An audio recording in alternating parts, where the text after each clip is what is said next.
du Congrès africain pour le progrès.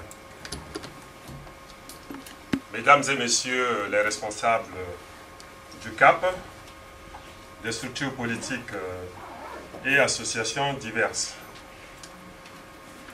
mesdames et messieurs de la presse, chers compatriotes et amis, mesdames et messieurs,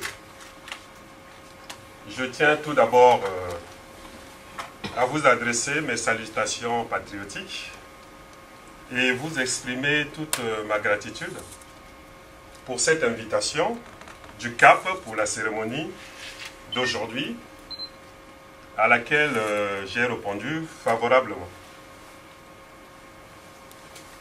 Et c'est une joie et un honneur pour moi d'être avec vous ici.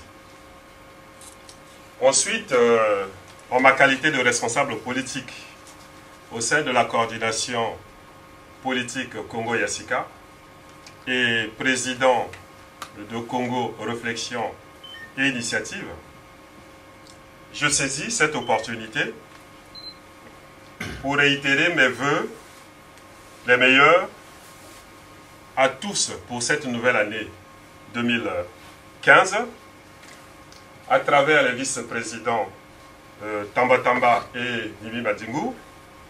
J'adresse mes meilleurs vœux à tous les membres adhérents, militants, sympathisants du Congrès africain pour le progrès, à son président, à tous les responsables tant de l'intérieur du Congo que ceux de l'extérieur. Mes meilleurs vœux également pour cette année 2015 aux responsables du collectif, du mouvement citoyen, de toutes les structures et plateformes qui, ces dernières heures, ont accompli un acte important dans la dynamique pour la démocratie réelle, la liberté et l'alternance politique au Congo. Enfin, je souhaiterais rapidement partager avec vous 2 ou 3 messages importants. Le premier, voyez-vous mes chers compatriotes, il y a 17 mois, pour ceux qui se rappellent, ce fut exactement le 10 août 2013, à Paris, au cours d'une rencontre politique, j'interpellais le président Christophe Mukwege, en lui faisant remarquer que la situation de 2 franges de l'UPADES était une difficulté pour l'UPADES elle-même, pour le collectif des partis et pour toute l'opposition politique. Et pour moi, la réunification de ces 2 franges pouvait renforcer ce parti de gouvernement ou encore l'une des franges, celle qui avait signé la déclaration du 17 août 2012, devait se restructurer, se formaliser, quitte à changer de nom, afin de restructurer son message politique et reprendre sa crédibilité. Ainsi, la naissance du CAP aujourd'hui et la création de sa Fédération de France sont pour moi des évolutions politiques décisives que je salue. Donc, c'est une force pour l'opposition.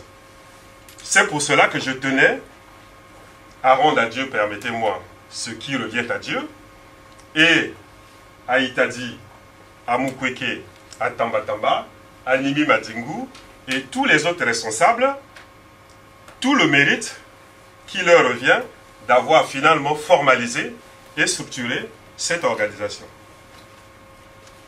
Le CAP, Congrès africain pour le progrès, qui me fait penser à une initiale près, CAN, en fait je dirais CNA, Congrès national africain, enfin l'ANC pour être authentique, ce qui suppose, à mon avis, monsieur le vice-président,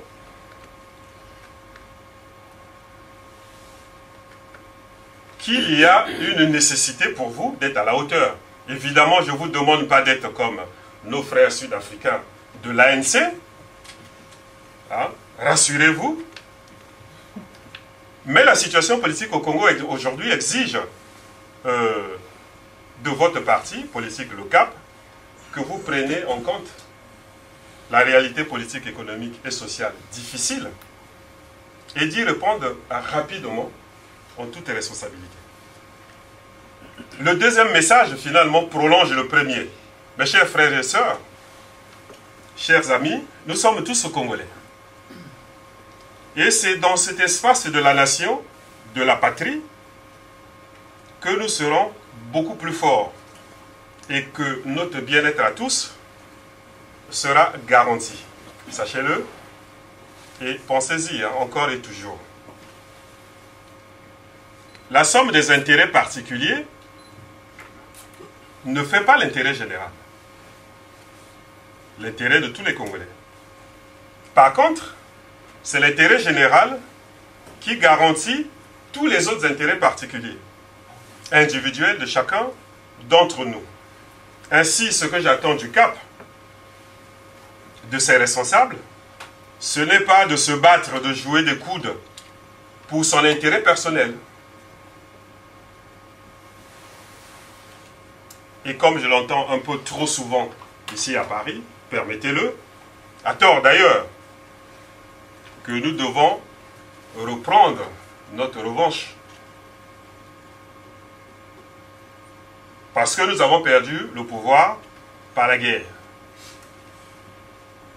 Ce raisonnement-là ne servira jamais le CAP, je vous le dis en toute honnêteté. Ni certains de nos frères qui le pensent. J'attends donc de l'émanation intellectuelle et politique des responsables du CAP une contribution sans faille dans la dynamique collective construite autour du collectif des partis de l'opposition réelle, du mouvement citoyen pour le respect de l'ordre constitutionnel et les structures qui se sont nouvellement agrégées à cette dynamique. C'est cela, à mon avis, l'intérêt général qui garantira la démocratie, la liberté, l'alternance politique et surtout l'intérêt particulier de chacune des composantes de cette dynamique. En d'autres termes, la nouvelle initiative qui s'appuie sur le non au changement de la Constitution met un dialogue national pour la maîtrise du processus électoral, c'est-à-dire le nouveau recensement pour établir un fichier électoral fiable, un découpage électoral crédible et consensuel, une commission électorale indépendante qui organisera les élections à venir. Cette initiative à laquelle je souscris doit être la préoccupation de tous les partis du collectif, le CAP y compris, afin que l'alternance politique et la démocratie réelle soient une réalité au Congo. On ne doit pas se tromper d'objectifs et d'échéances. Et puis, dernier message, le tout dernier pour terminer, j'ai toujours conçu et compris que tout processus politique, comme sociologique, doit s'inscrire dans le cycle de la vie. Je pense donc que le conflit jeune contre vieux n'a pas lieu dans nos organisations politiques. Les anciens ont le devoir d'encadrer les plus jeunes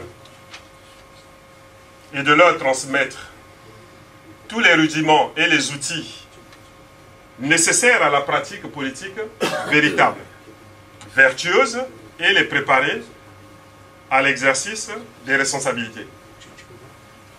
C'est de cette façon que les grandes démocraties, les grandes sociétés, les grandes communautés se sont consolidées dans le temps et perdurent jusqu'aujourd'hui, sans la jeunesse.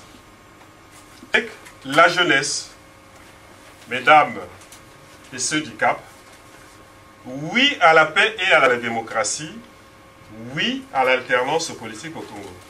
Je vous...